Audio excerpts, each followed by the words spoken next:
नमस्कार मित्रों, मैं हूं राकेश। आप सभी का स्वागत है मेरे यूट्यूब चैनल में। साथियों, आज की इस वीडियो में हम बात करेंगे 9वीं कक्षा की साइंस। चैप्टर का नाम है खाद्य संसाधनों में सुधार। आज इसकी अभ्यास प्रश्न के बारे में हम बात करेंगे। तो पहला इसमें प्रश्न है, फसल उत्पाद की एक विधि का वर्णन करो जिससे अधिक पैदावार प्राप्त हो सके। तो अधिक पैदावार प्राप्त हो सके इसके हम एक विधि का वर्णन करेंगे, उस है संकरण विधि। तो इसमें लिखेंगे संकरण विधि।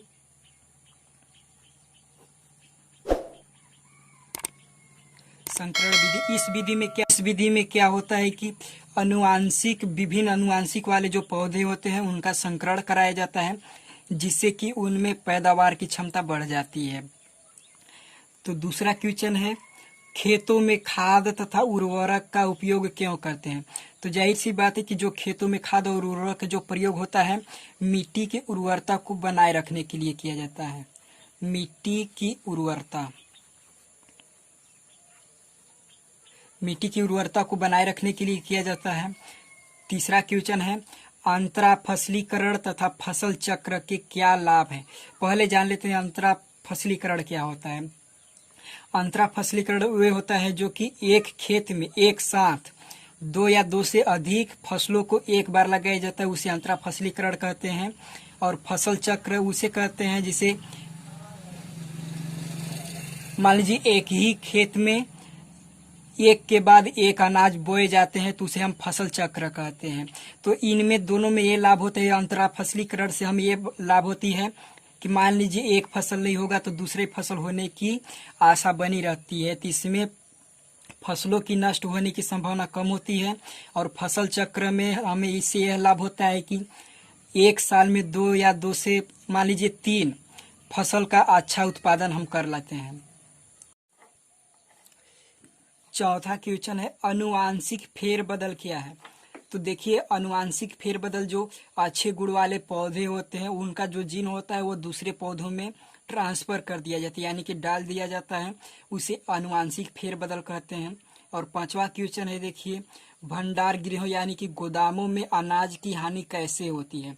तो जो भंडार गृह गोदाम होते हैं उसमें अनाज की हानि जैविक अजैविक दोनों कारकों से होती है। जैसे कि जैविक में हम जान जाएंगे कि जीवाणु भी आ सकते हैं और इसमें कवक जैसे आ सकते हैं। और अजैविक पदार्थ में देखिए, अजैविक जो चीज होती है उसमें नमी हो सकती है और ताप का अभाव भी हो सकता है, तो इससे ये अनाज की हानि हो सकती है। तो अजैविक और जैविक दोनों हो सकते हैं कारक। छठवां क्वेश्चन है, किसानों के लिए पशुपालन प्रणाली कैसे लाभदायक है। तो देखिए, किसानों के लिए पशुपालन की प्रणाली जो लाभदायक है वो कृषि में हल जोतने के लिए और बोझा ढोने के लिए भी इनके लिए लाभदायक है। और दूध भी प्राप्ति इससे करते हैं और मांस की भी प्राप्ति होती है। तो किसानों के लिए सबसे जो लाभदायक है वो कृषि के लिए लाभदायक है। और 7वां क्वेश्चन इसी प्रकार है, पशुपालन के क्या लाभ हैं। तो पशुपालन से हमें दूध पीने के लिए मिल जाता है, दूसरी बात मांस मिलती है, और तीसरा जो कृषि प्रणाली में इससे सबसे ज़्यादा लाभदायक है कृषि करने में। इसी प्रकार 8वां क्वेश्चन है, उत्पादन बढ़ाने के लिए कुक्कुट पालन, मत्स्य पालन, मधुमक्खी पालन में क्या समानताएं हैं।